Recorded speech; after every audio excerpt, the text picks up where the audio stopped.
Our brains are so powerful. We can implant a mission, a statement, a question, and it will instantly go off to make that thing happen or provide us with the answers to the question we've just asked.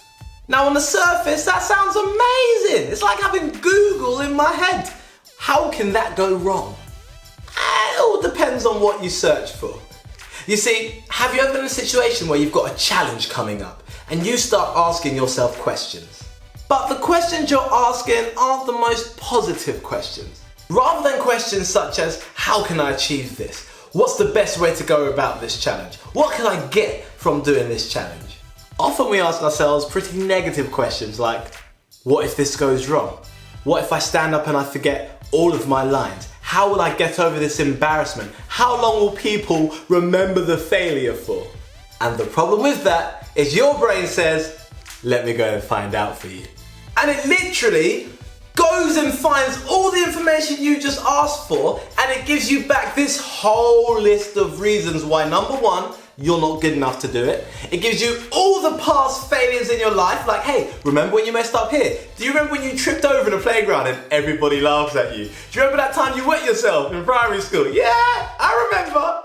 And you're sat there like, oh my gosh, I am not going to take on this challenge. You ask it what happens if you fail, and it's like, let me tell you. People are gonna laugh at you. They're never gonna give you the opportunity again. They're gonna pick your mate Sasha instead of you next time.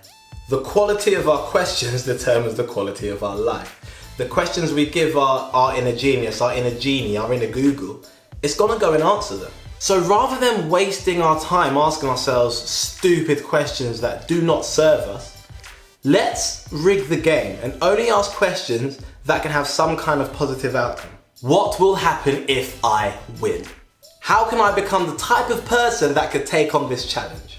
What would I have to do in order to feel confident enough to take on this challenge? Who do I know right now that could help me with the challenge that I'm facing right now? And I know, you're like, but that's so simple, Kamal. That seems so simple. It's more complicated than that. My brain doesn't like me. My brain's out to get me. My brain's always putting me down. It won't work for me. Try it. Try it. Because if you ever find yourself in that situation, the truth is you'll probably always go to the negative first. You probably always go to the, why can't I? Why not me? Why don't I deserve it first? I'm challenging you. Even if it's only for the next 10 days,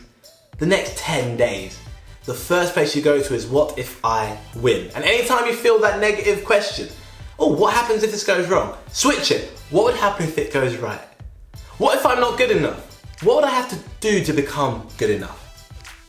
It's not delusional. You're not telling yourself a lie, but you're asking your brain to go and find out how you can go and do it. Control your questions, get positive answers, and go and take the action. And what's amazing is once you go and do the thing and you do it well, your brain then stores that, and now you know, okay, next time I can do this a little bit better. Stop asking what if you fail and start asking what if you win. Peace. If I stand up and completely forget my lines and you literally reel off these little